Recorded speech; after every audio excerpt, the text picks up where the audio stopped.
My name is Lauren, and I'm the Education and Outreach Assistant at the Environmental Cooperative at Vassar.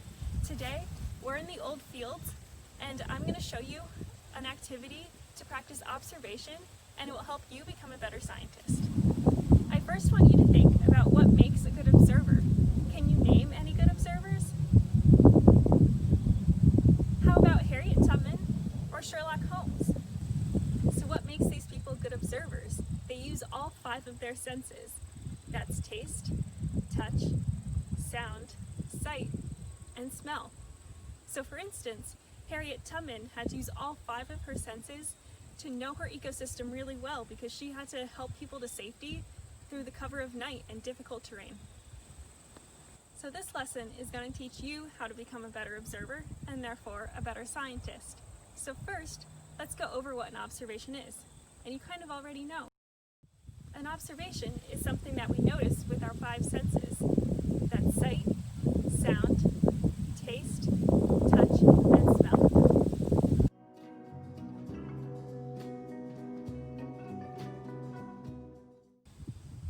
So we're going to be practicing observation using 3 different prompts. The first is I notice, the second is I wonder, and the third is it reminds me of. So let's get started with I notice.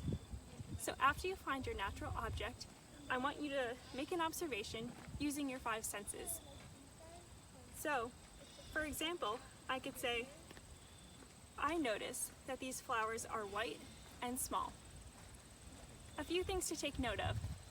Saying, this flower is pretty isn't an observation, it's an opinion. Also, saying, I notice it's a flower is not an observation, that's just an identification.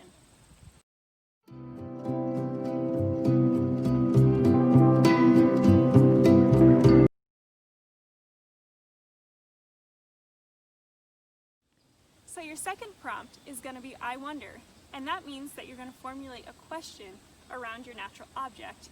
So right now, I'm pretty chilly, I'm wearing a really warm shirt, and so I'm wondering how this flower is surviving in this cool weather.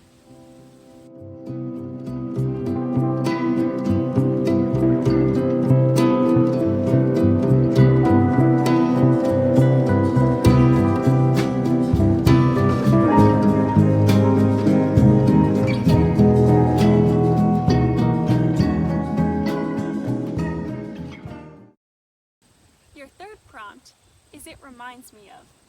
So, I want to think back to any memories that this plant makes me think of, or anything it looks like that I've seen before.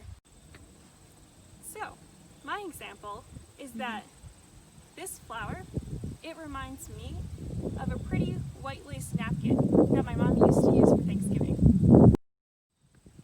Now, this is a really great key to being a good scientist.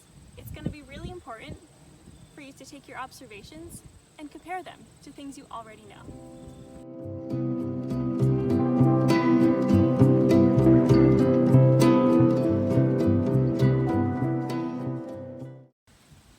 Now, I really love using this diagram when making my 3 observations, so I can write down what I notice, what I wonder, and what it reminds me of. And the great thing about this circle is that I don't have to do it in order. Just observe and write down what comes to you.